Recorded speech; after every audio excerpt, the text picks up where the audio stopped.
कुमार आप सभी को अपने YouTube चैनल पर स्वागत करता हूं। दोस्तों आज मैं आप सभी को बताने जा रहा हूं 9th क्लास का नंबर सिस्टम। ठीक है, ये बहुत ही बढ़िया टॉपिक है और 9th क्लास में फर्स्ट चैप्टर का ही नाम है नंबर सिस्टम। ठीक है, नंबर सिस्टम में पहले हमें पढ़ना है प्राकृतिक संख्या या नेचुरल नंबर। दोस्तों गिनती की जितनी भी संख्या है उसे हम नेचुरल नंबर यानी प्राकृतिक संख्या कहते हैं। ठीक है, गिनती की जितनी भी संख्या है 1 2 3 4 5 6 7 8 अनंत इन्फिनाइट जितने भी संख्या है वो सब प्राकृतिक संख्या है। लिख देते हैं प्राकृतिक संख्या।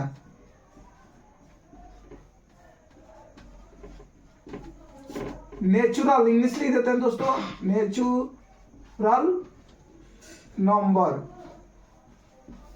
मतलब राइटिंग बढ़िया नहीं है लेकिन मैनेज कर सकते हैं आप, उतना खराब भी नहीं है। नेचुरल नंबर गिनती की संख्या को दोस्तों जितनी भी है गिनती की संख्या को प्राकृतिक संख्या कहते हैं।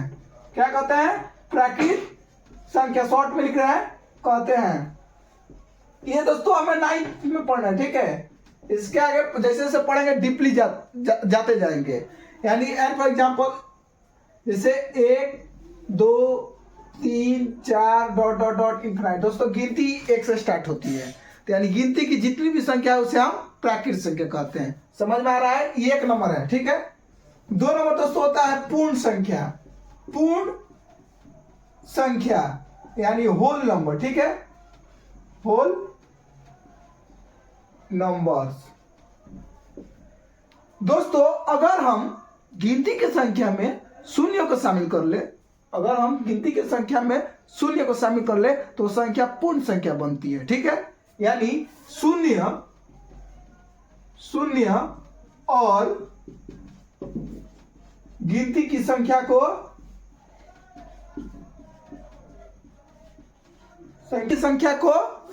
पूर्ण संख्या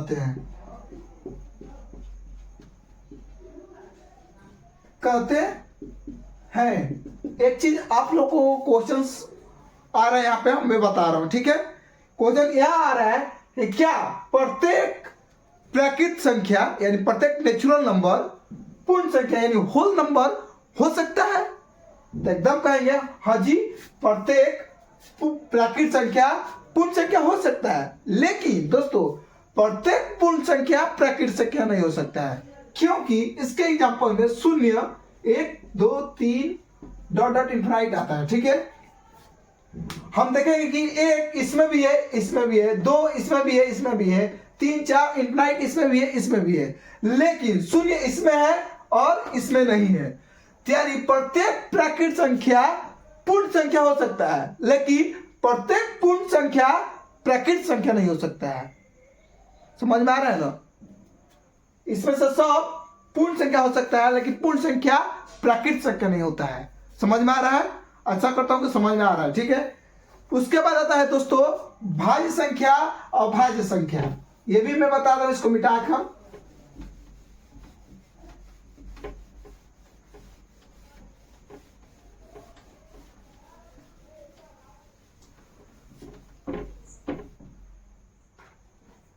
पहले दोस्तों होता है अभाज्य संख्या।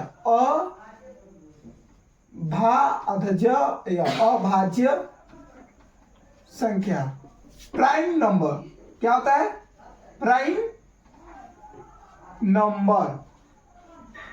इंग्लिश लिख दे रहा है कि इंग्लिश बहुत सी जगह इंग्लिश, अगर मान लीजिए कोई सीबीएसई बोर्ड वाला लड़का सामने आ जाए बोल दे प्राइम नंबर क्या होता है, what is difference of prime number, तो आपको ये मालूम रहेगा तब लिखे। हम जानते हैं कि आपको मालूम है, लेकिन बहुत से ऐसे बच्चे हैं जो मिडिल क्लास के होते हैं, जो हमारे जैसे होते हैं, जो देहात के होते हैं, जिनके पास मोबाइल है, पढ़ रहे हैं, तो उसमें नहीं लिखेंगे तो कैसे समझ में आएगा। तो इसलिए मैं इसको भी डाल देता हूँ साथ में कि इंग्लिश भी रहेगा तो अच्छा रहेगा। ठीक है, प्राइम नंबर दोस्तों उसको समझना पड़ेगा। समझिए, हम बता रहे हैं।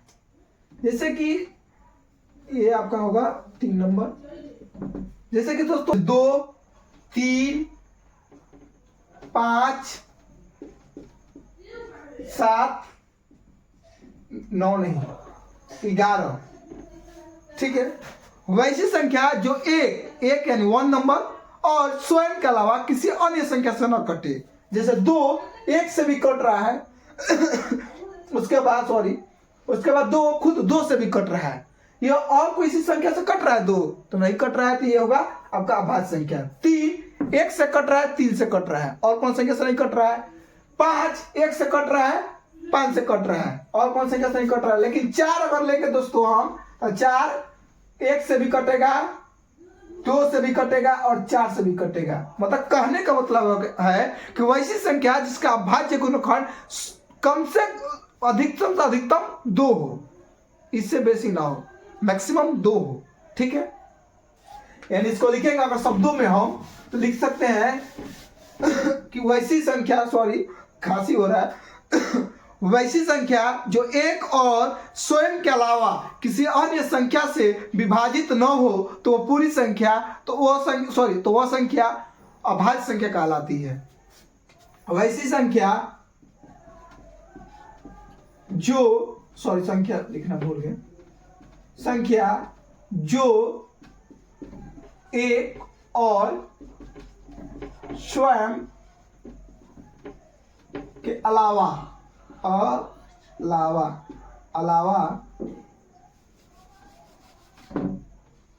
अलावा किसी अन्य संख्या से न कटे तो वह संख्या, तो उसे अभाज्य संख्या कहते हैं। जैसे 2 3 5 7 9 नहीं होगा, 9 1 से कट रहा है, 3 से कट रहा है, खुद 9 से कट रहा है। इसका अधिकतम मतलब अधिकतम 2 को गुणनखंड होना चाहिए, तो इसका 3 हो जाए तो 9 नहीं होगा, 11 होगा, 12 नहीं होगा, 13 होगा।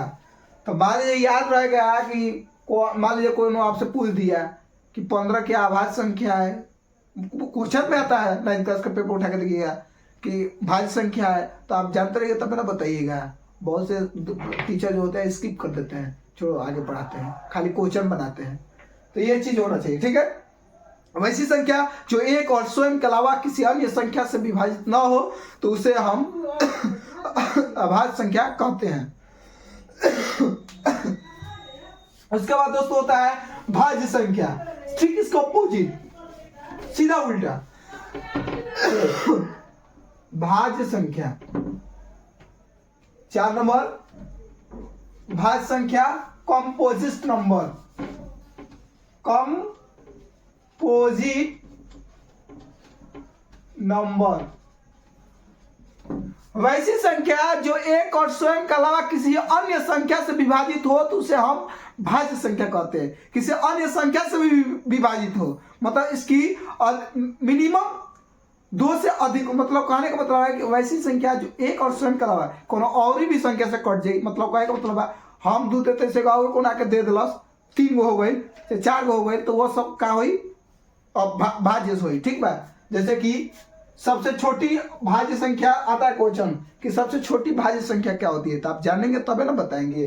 तो दोस्तों जान लीजिए आज से, सबसे छोटी भाज्य संख्या 4 6 9 12 15, ये सब क्या है दोस्तों, सबसे ये सब भाज्य संख्या है, क्योंकि यह 1 से भी कट रहा है 2 से भी कट रहा है, 4 से भी कट रहा है, 6 1 से कटेगा, 3 से कटेगा, 6 से कटेगा। इस सब का एक और स्वयं के अलावा किसी अन्य संख्या से भी कट रहा है। ये 6 से कट रहा है, 1 से कट रहा है, तीनों से कट रहा है, तो क्या होगा, भाज्य संख्या होगा।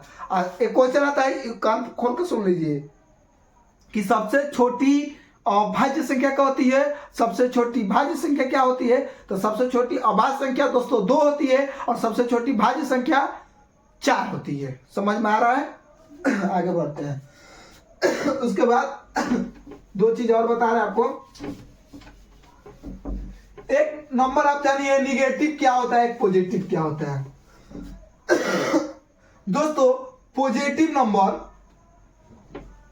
नंबर दोस्तों प्लस में जो संख्या होती है वो पॉजिटिव होती है। निगेटिव नंबर दोस्तों जो माइनस में होती है वो सारी निगेटिव संख्या होती है, ठीक है।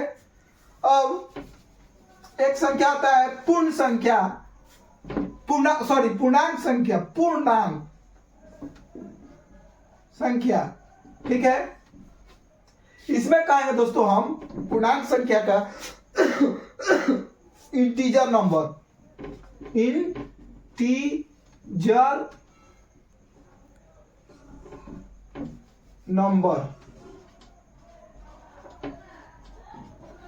दोस्तों, सभी धनात्मक संख्या यानी सभी पॉजिटिव नंबर और सभी निगेटिव नंबर यानी ऋणात्मक संख्या और शून्य के पूरे संग्रह को हम पूर्णांक संख्या कहते हैं। मतलब जितने भी संसार में प्लस में नंबर है और माइनस में नंबर है, अब बीच में शून्य है, तो सब संख्या का होगा पूर्णांक संख्या होगा। इसको अगर हम लाइन रेखा को सजाए तो ऐसे देखिए, बीच में होता है शून्य न्यूट्रल, इधर बढ़िएगा तो -1 -2 सॉरी काशी हो रहा है, -3 -4 1 2 1 2 3 4 बढ़ते जा रहे हैं। इधर भी -इन्फिनाइट और इधर भी +इन्फिनाइट, ठीक है। इसमें दोस्तों बाएं से दाएं जाने जब बाएं से दोस्तों दाहिने की तरफ जाइएगा, इसमें सबका वैल्यू बढ़ते जाएगा, ठीक है।